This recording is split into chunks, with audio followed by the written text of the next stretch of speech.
तो गाइज आज हम खेलने वाले हैं RDR2 और आज हम बनने वाले हैं एक सीरियल किलर। ये जो सामने तुम्हें घर दिख रहा है यहीं पर होगा हमारा पहला विक्टिम। तो चलो चलते हैं उसे ढूंढने। जैसे ही मैं यहाँ पहुँचता हूँ हमें अपना पहला विक्टिम मिल जाता है। वो बड़े आराम से मुझे गुड मॉर्निंग बोलता है, लेकिन उसे क्या ही पता था कि जिस इंसान को वो गुड मॉर्निंग बोल रहा है वही आज उसका किलर बनने वाला है। सबसे पहले मैं पूरे एरिया को चेक करता हूँ कि आसपास कोई और तो नहीं है, कहीं कोई गवाह ना हो।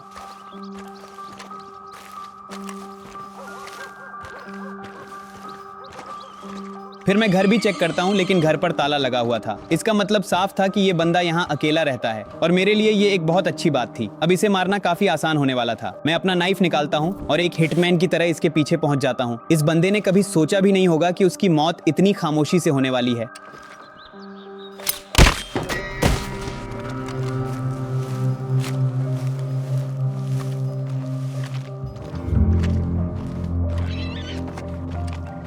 उसे जरा भी अंदाजा नहीं था कि पीछे से आने वाला एक नाइफ पल भर में उसकी कहानी खत्म कर देगा। इसके मरते ही मैं इसकी बॉडी उठाता हूँ और उसे घर के अंदर ले जाने की कोशिश करता हूँ।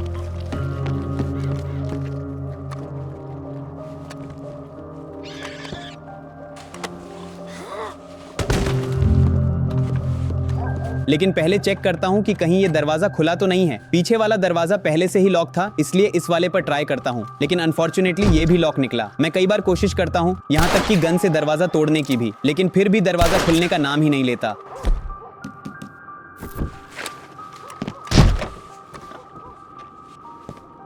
अब अगर बॉडी यहीं पड़ी रहती तो किसी भी आने जाने वाले को शक हो सकता था। तभी मेरी नजर पास में बने इस छोटे से लकड़ी के शेड पर पड़ती है। मैं बॉडी को वहीं रख देता हूँ। अब बचा था दूसरा काम, इसे पूरी तरह राख में बदलना। मैं अपना मोलोटोव निकालता हूँ और इस लकड़ी के शेड के साथ साथ इस बॉडी को भी आग लगा देता हूँ। इस बंदे ने कभी सोचा भी नहीं होगा कि उसकी मौत का अंत कुछ ऐसा होगा।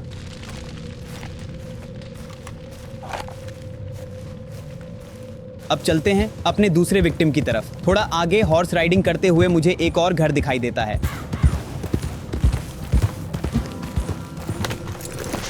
मैं नीचे उतरकर देखता हूं कि यहाँ कोई है या नहीं। बाहर से देखने पर घर बंद लग रहा था,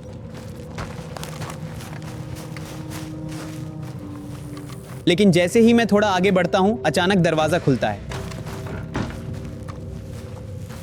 घर से एक महिला बाहर निकलती है जो अपने घर की सफाई कर रही थी। उसने मुझे देखकर मुस्कुराते हुए ग्रीटिंग भी की, लेकिन उसे क्या पता था कि जिस इंसान को वो ग्रीटिंग कर रही है वही आज उसका किलर बनने वाला है। मैं उससे थोड़ी देर बात करता हूँ। पहले मुझे लगा कि वो घर में अकेली है, लेकिन जैसे ही वो अंदर जाती है मुझे एक और आदमी दिखाई देता है। अब हमारे सामने एक नहीं बल्कि दो टारगेट्स थे। अगर इस सीरियल किलिंग को सफल बनाना था तो इन दोनों को बिना किसी शक के खत्म करना जरूरी था। मैं आसपास देखने लगता हूँ कि कैसे इन्हें अलग अलग मारा जाए। तभी वो महिला गेट बंद करके अंदर चली जाती है। अब मेरे पास इस आदमी को अकेले मारने का बढ़िया मौका था। मैं पहले पीछे वाले दरवाजे से घर में घुसने की कोशिश करता हूँ, लेकिन अनफॉर्चुनेटली वो भी लॉक था। तभी मुझे अपना पहला तरीका याद आता है। मैं धीरे धीरे इसके पीछे पहुंचता हूँ, अपना वेपन निकालता हूँ, लेकिन जैसे ही वेपन निकालता हूँ ये आदमी चलना शुरू कर देता है।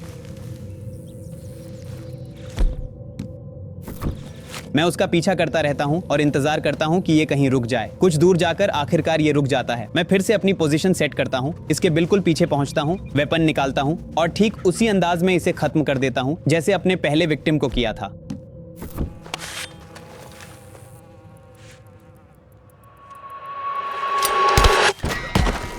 अब इस घर का पहला विक्टिम खत्म हो चुका था, लेकिन घर के अंदर वो महिला अभी भी जिंदा थी और कभी भी बाहर आ सकती थी। इसलिए सबसे पहले मैं इस आदमी की बॉडी उठाकर घर के पीछे पेड़ों के पास छुपा देता हूँ ताकि किसी को भी ये नजर ना आए। अब मैं तेजी से घर के अंदर घुसता हूँ और उस महिला को ढूंढने लगता हूँ, लेकिन जैसे ही मैं दरवाजा खोलता हूँ कुछ ऐसा होता है जिसकी मुझे बिल्कुल उम्मीद नहीं थी। वो महिला ठीक मेरे सामने खड़ी थी। मैंने उसे जरा भी मौका नहीं दिया। उसे कुछ समझ आता उससे पहले ही मैंने उसे भी मार गिराया। अब इस घर के दोनों विक्टिम्स खत्म हो चुके थे, लेकिन अभी हमारा काम पूरा नहीं हुआ था। अब इन दोनों बॉडीज को भी हमेशा के लिए खत्म करना था। मैं पहले महिला की बॉडी अंदर रखता हूँ, फिर उस आदमी की बॉडी भी उठाकर अंदर ले आता हूँ, लेकिन तभी कुछ ऐसा होता है जिसने मुझे भी हैरान कर दिया। जिस महिला को मैं अभी अभी मार चुका था वो अचानक फिर से जिंदा हो गई। मैंने बिना एक सेकंड गंवाए अपना वेपन निकाला और उसे दोबारा वहीं खत्म कर दिया।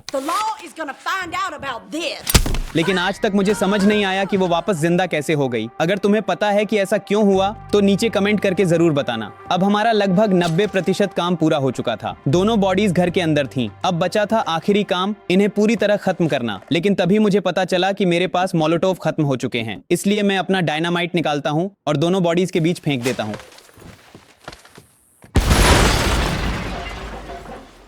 धमाके के बाद बॉडीज के टुकड़े टुकड़े हो जाते हैं, लेकिन फिर भी मुझे वो सेटिस्फैक्शन नहीं मिला जिसकी मुझे उम्मीद थी। इसलिए मैं एक बार फिर वापस अंदर जाता हूँ बॉडीज का हाल देखने। मुझे अभी भी संतुष्टि नहीं मिली, तो मैं एक और डायनामाइट निकालता हूँ और इस बार ऊपर से फेंक देता हूँ।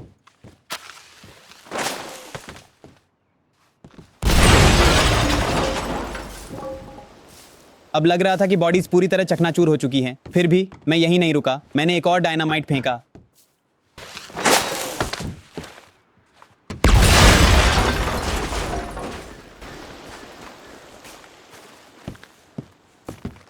और इस बार दोनों बॉडीज पूरी तरह बिखर चुकी थीं।